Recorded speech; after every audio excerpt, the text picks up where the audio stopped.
कृपा से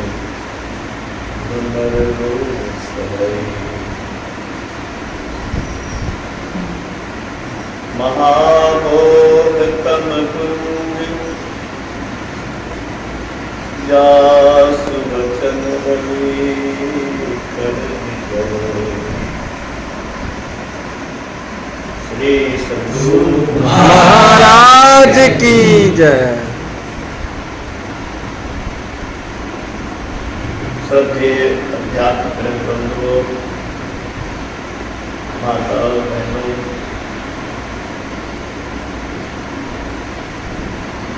आप लोगों के बीच आकर इस सर्वश्रेष्ठ आध्यात्मिक यज्ञ में उपस्थित होकर बहुत लाभान्वित महसूस करता हूँ, कल्पना भी करता हूँ। इस यज्ञ में पहुँचे हुए संत का पदार्पण हो, जीवन मुक्त नर रूप में नारायण का पदार्पण होता हो, उस जगह किसी भी रूप में अपनी उपस्थिति देना मैं परम मंगलकारी मानता हूँ।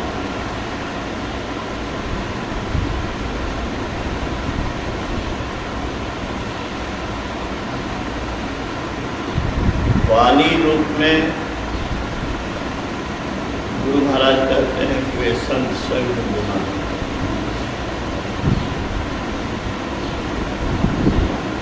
संतों की वाणी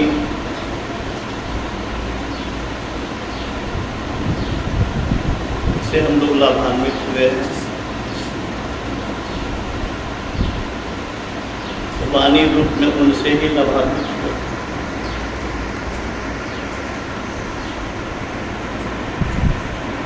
अवश्य ही लाभ श्रद्धा और भाव के अनुसार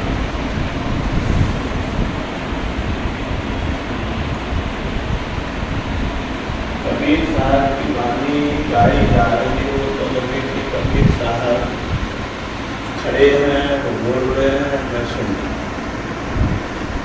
इसी तरह से किसी भी संत की वाणी हो, उनकी उपस्थिति की कल्पना, उनके प्रति श्रद्धा रख करके अगर हम श्रवण करते हैं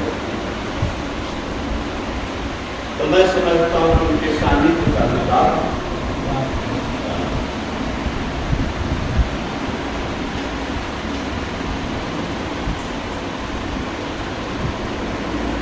यहाँ तो सभी अधिकांश लोग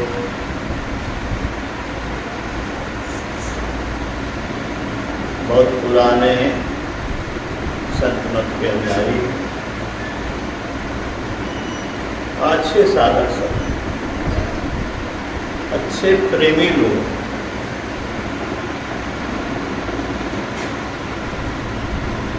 मैं नहीं समझता कि इस तरह का आध्यात्मिक प्रेम कहाँ कहाँ है यार। लेकिन मध्यपुरा में आध्यात्मिक प्रेम के रूप में सत्संग करते हैं, ऐसा मैं महसूस करता हूँ।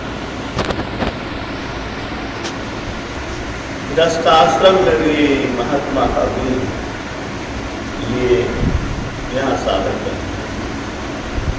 समर्पण निष्ठा को मैं महसूस करता रहा।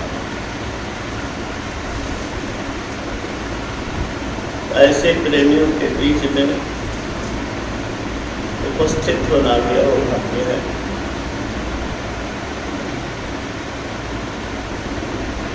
बिना बुलाए भी मैं चला आता हूँ जब स्वस्थ रहता हूँ, नहीं तो आग्रह करने पर भी मैं नहीं आ पाता। श्री नरेंद्र बाबू का आग्रह कई बार मैं नहीं पालन कर सका, आदर नहीं कर सका, लेकिन आज थोड़ा सा अच्छा महसूस करते हैं।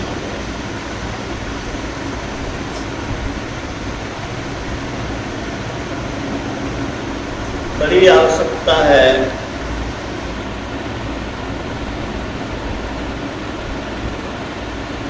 प्लास्टिक हटा करके स्नान करने। कितनी भी वर्षा हो, प्लास्टिक से ढका हुआ हो, क्या लाभ? अंतःकरण में ज्ञान को विचारने की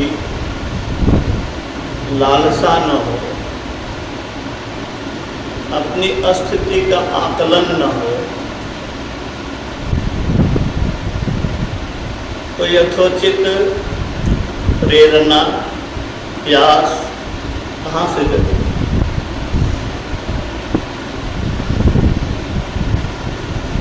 अपनी स्थिति क्या है? स्थिति यही है कि अंधकार में आंख बंद करते हैं, अंधकार में पाते। जहाँ थे लगभग वही हैं, चले गए दुनिया से, तो मैं इसको जड़ता मानता हूँ। विज्ञान की भाषा में जड़ता यही है कि जहाँ थे वहीं रहे, बिना बाहरी बल के वो हिलता नहीं। भौतिक पदार्थ में यही गुण है, बिना हिलाए हिलने वाला नहीं।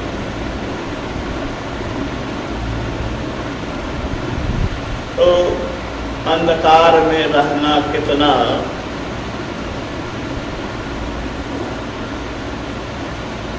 भयावह की स्थिति है। अंधकार में ठोकर लगना, अंधकार में गड्ढे में गिरना, अंधकार में सांप के मुंह में पैर लेना, जो नहीं करने का, जिधर नहीं जाने का उधर जाना।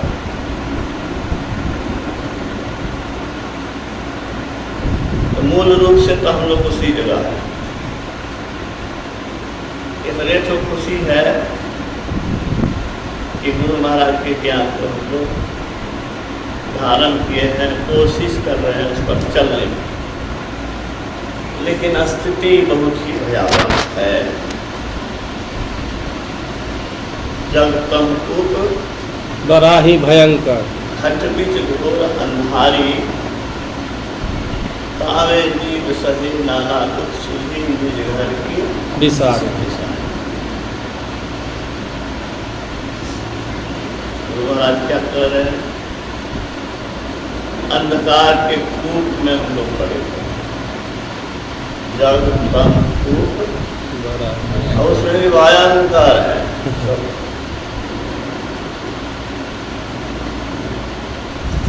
उसमें हम लोग नाना प्रकार के दुख भोग रहे हैं, अब भोगते रहेंगे।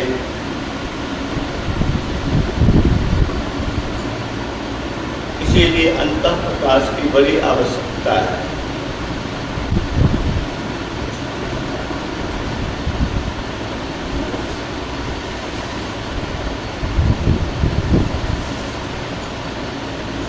बड़ा ही कठिन काम है, लेकिन कितना भी कठिन काम हो, जिस काम के किए बिना नहीं बने उसको करना ही चाहिए। मेरे मन में कभी कभी होता है जो जितना दुष्ट है, भारी दुष्ट है, वो अगर संत मत को अपना ले तो जल्दी महात्मा हो जाए। जी क्यों? इसके पीछे क्या तर्क है मेरा? जो भारी दुष्ट है ना तो वह बड़ा महात्मा हो जाए। रत्नाकर बना इसका उदाहरण है। जो दुष्ट होता है बड़ा पुरुषार्थी होता है, बड़ा साहसी होता है, बड़ा कर्मठ होता है, वह कुछ भी करने के लिए, जान देने के लिए तैयार रहता है। जान दे करके भी उपलब्धि हासिल करने के फेर में रहता है। वह कोई भी रिस्क लेने के लिए तैयार रहता है।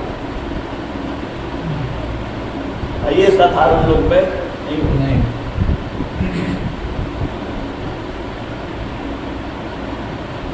तो हम लोगों को जब कल्याण, दुखों से छुटकारा अंतर प्रकाश के बिना नहीं है तो कम से कम उसकी प्यास तो प्रबल होनी ही चाहिए।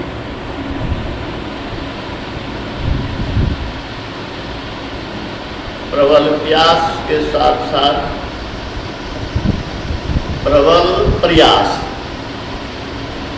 प्रबल प्रयास। मन साथ दे या न दे, इतना भी तबाह करे,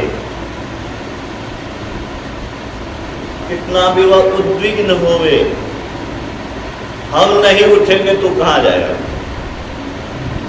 हम नहीं उठेंगे तो कहाँ जाएगा? मन जाए तो जाने दे, तू मत जा शरीर। नुस्खा बता दिया कबीर साहब। मन जाए तो जाने दे, घबराओ नहीं, तू मत जा शरीर। शरीर को बैठा के रखो। पांचों आत्मा बस कर ले कह गए दास दास कभी पांचों इंद्रियों को अपने आत्मा के अधीन करने के वश करने का यही उपाय है।